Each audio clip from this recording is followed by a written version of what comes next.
So Estarossa, he's no longer just like saying he's Meliodas. He's no longer just trying to act and become Meliodas. He legit thinks he is Meliodas, and that's just sad. I mean, he now truly believes he is him. And he's so confused. He's so far gone in the head that he actually believes he is Meliodas, which I feel really bad for him because I mean, it shows that he really cared a little about himself, how he felt about his own self, like, Estarossa in general. It shows how he's constantly carried himself since his introduction. It explains a lot, and he really does have a, inferiority complex when it comes to Meliodas. Like, he feels he's inferior. I mean, just seeing how he truly believes he's Meliodas, and when he's, like, told that he is Estarossa, and he starts talking bad about himself, and he truly believes that he is Meliodas when he's saying this type of stuff, I'm just like, man, like, that's depressing. I really hope that he gets some form of redemption, actually. Like, I really normally wouldn't like villains getting redemption or whatever. I don't usually like that when it comes to any story, not just shonen, but any story. But I have to say, like, out of all of, the villains I've seen, I definitely want Estarossa to have some closure. At the very least, give him some closure. Because seeing how he truly believes he's Meliodas and just disregarding his own name, like, he's not even faking it. Like, you could tell by his interactions with Elizabeth in that moment, he truly believes he is. He's not faking it, which, like I said, just makes the whole entire scene sad. So, anyways, let's talk about the beginning of the chapter.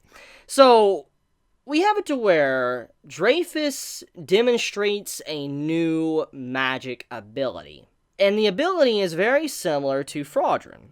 It was explained in this chapter what was going on with Dreyfus. I don't know how many of you noticed that, but when Sarantar, when they were leaving their bodies and all that, and they were allowing the main bodies to go back to being who they are, basically, it was explained that if they take over a body, like a high-class goddess or a high-class demon, if they inhabit someone's body, and they become, like, a part of the host's body, then they, once they leave, if the body's still alive, the person's soul's still alive, and all of that, the person might gain some form of different traits. For instance, they can have a sudden hair growth, which that's what Dreyfus had. Think about Dreyfus in his design in the first half of Taizai. He had long hair, which that's when Fraudrin was within him. And soon as Dreyfus, he got his own body back, he cut his hair and stuff, which now he's like normal. Which many didn't like how his hair was cut, which once again that represents change, how he's a different person. But at the same time though, it does explain why his hair was so long was because of Fraudrin. That sudden growth.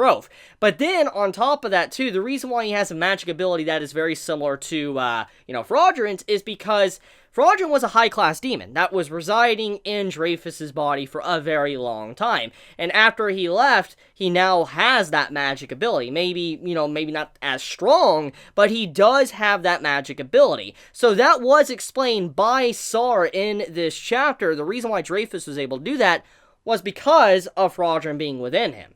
Now, here's the thing that this brought up. I was like, yo, wait a minute. So, if Fraudrin was in, Dreyfus's body, and now Dreyfus has his magic ability, and we know Fraudrin's dead, does that mean that Escanor, Mel was in his body?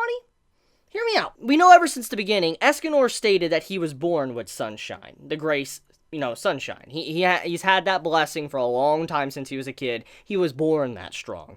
And even if, Escanor is telling the truth, there is a likely possibility that maybe someone that had sunshine possessed his body at a point in time in his life. Maybe for a limited amount of time, maybe for a couple months to a year or so, maybe when he was a kid, but maybe a high-class goddess, aka Mel, possessed his body and then got out of his body, and then here we go. You have it to where Escanor is able to use that ability.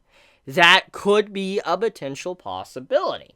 Or, if it's not that, it could potentially mean that Mel resides in Escanor's body. Hear me out on this one. See, we know that if the host has, a goddess or demon inside of them, they're able to use that magic ability from, the goddess or demon. And if, let's say, Mel was somehow unconscious, maybe Galther tampering with stuff, if Galther put Mel unconscious inside of Escanor's body, somehow, I don't know how he did, but somehow, or, it's constantly been passed down in whatever way. Maybe the reason why Escanor has his ability is because Mel is technically still alive, but within Escanor, just completely unconscious, not actually controlling the body. And Escanor is able to use the ability anytime he wants, which is why his body is getting hurt. Why he's getting affected is because he's using Sunshine, which is explained in this chapter by SAR, that if they continuously use their graces, then the body will go through changes. It will either, have sudden growth of hair, or, they will develop their bodies in a different way, or, you'll have it to where, like, the body will start breaking down, which that's what we kind of see with, Escanor. He bleeds. He coughs up blood and stuff when he uses his Sunshine ability. So for all we know, most likely, Mel could potentially be alive, but inside of Escanor, which would once again confirm the theory that Galther did, mess with everybody's memories, the war and how he ended it. Which I do want to point something out. When the goddesses, Sar and Tar and all that, they were discussing about how the war ended and how they were backed into a corner after Mel died, and they had to use the goddess Sill, you saw Galther right to the side of that panel with his head turned to the side, which is very strange. It's very weird. Why would Nakaba-sensei show something like that if it didn't represent the fact that most likely Galther knows the truth about what really happened and he's just not talking about it? Because, Galther now kind of remembers everything. He's not trying to hide or run away from his past. So for all we know, he does actually know everything that happened, and now he's turns his head because he realizes it's a lie what they're saying. They're not actually telling or speaking the truth at all, and he knows the truth. So for all we know, Mel could be alive inside of Escanor, and let's say Mel is alive and he leaves Escanor's body. For all we know, Escanor could still have the potential capability of using Sunshine because of the explanation that was given in this chapter from Sar and Tar. So yeah. Anyways, dropping that for a second, I do want to talk about Sar's body for a second, the host's body. When Hauser said, "Wait, you were a girl?" That was my reaction. I was legit just in shock. I always thought that Sar's body, the body he was in, was a dude. I always thought it was. Now seeing the shape of the body, I'm like, okay. I guess it fits with Nakaba and what he does with characters, and just seeing how, this girl that was obviously very young just all of a sudden becomes, very matured. I'm just it fits with what Nakaba does best when it comes to his story. But that just shocked me completely. But also we get an explanation on Tar as well. Tar's body, obviously, his body was already dead. But the soul gave consent for Tar to get in the body and use it however he sees fit. And Tar and Sar, they state that they want to leave the body. They want to uphold their end of the bargain, like the deal. They're like, look, we could keep using the body and all that, but we're not. We're going to uphold our promise. We don't want these bodies completely getting destroyed. We have a sense of duty, which shows that Sar and Tar, they're not bad at all. We know that they are following the goddess clan's will and all that, and we do know that they have a good side of them. Think about the whole thing with Elizabeth, how they were backing up Elizabeth in the past and the flashback and stuff. We know that they will listen to reason. We know this. And so seeing how in this chapter, they're like, we have a sense of duty, we don't want, these bodies to deteriorate or break down, it shows honor. It shows that they are really good people, and that they're willing to even put themselves at risk, which that's what they're doing. They even state that their bodies aren't fully reformed in this chapter, and that they technically could stick around, but they didn't want to because it would put the bodies in danger and probably kill them completely. And so that is why they left the bodies. For instance, Tar left his body because he wanted the body to have a proper burial, and Sar left, his body because he didn't want the girl to end up dead in any way, have her just drop dead too. So it was very noble. I really like how that was shown in the chapter, showing how noble these two archangels are, but it also puts in perspective of how Rudasil is.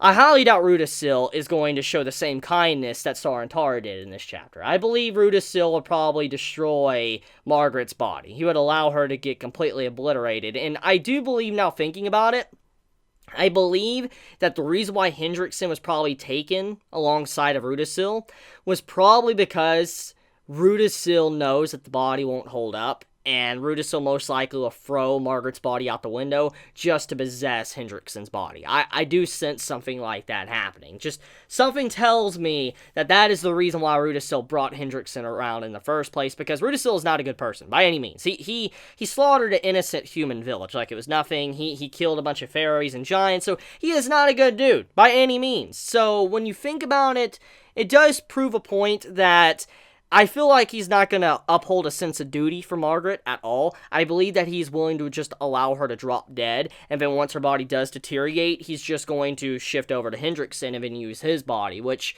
it would become full circle. Like, everything that happened in part 1, or the beginning part of Taizai, will come full circle, and Hendrickson, once again, his body is being used. But, yeah, very fascinating information with this chapter. Now, despite all of this, though, we also get a little bit of update statuses on some of the characters, like Jericho. So, Jericho, upholding the front. She's able to hold off demons and all that, demonstrating that she is not a weakling, which makes me happy, because I've always liked Jericho. I thought she was a cool character, and one of her big, traits of her character, she felt inferior. She felt like she wasn't that strong or whatever, and seeing how she's able to be strong, do what she wants and all that, and fight against these demons, even though she's not fighting high-tier demons, it's still very impressive. So I'm glad that Jericho, she is progressing, and I would love to see her become, very important in the future when it comes to Arthur when he finally gets the spotlight. Because remember, Nagaba stated that he does plan to make another entry into Taizai. He actually plans to have, Arthur become the main character of his story and get to see where he goes. So I would like to see Jericho actually join the cast. I would love to see her, joining King Arthur and all that, working with him. That would be epic. Now, also talking about the others, we have Slater as well. Slater from Dawn Roar, he's doing what he does best, just taking down enemies that, is actually about to hurt his kingdom. And him being able to take down demons, and him sitting on top of the demons and stuff at, the beginning of the chapter, was pretty freaking epic. It honestly felt a lot like a Guts moment to me, because Guts would usually take down a lot of demons, and you see him on top of, a bunch of demon bodies. That's kind of what it looked like to me. Hopefully I'm not the only one that kind of got that impression. But overall, great chapter. Let me know your thoughts in the comments below. How do you feel about that cliffhanger as well, with, Elizabeth getting attacked by Estarossa? Like I said, I believe Elizabeth's okay. I mean, she has demonstrated she's very strong, and I believe she'd be able to hold back Estarossa. Maybe not bring him down, but be able to hold him back. And so I don't think she's in mortal danger. I'm just it's pretty jarring just to see that something that, Estarossa, he's wanting to protect or be with, he's now hurting that very same individual, which is Elizabeth. So I wonder how that's going to mess with his mind when he realizes what he is doing. But let me know your thoughts in the comments below. If you enjoy my content, please subscribe. If you like this video, please leave a like. Chibi out.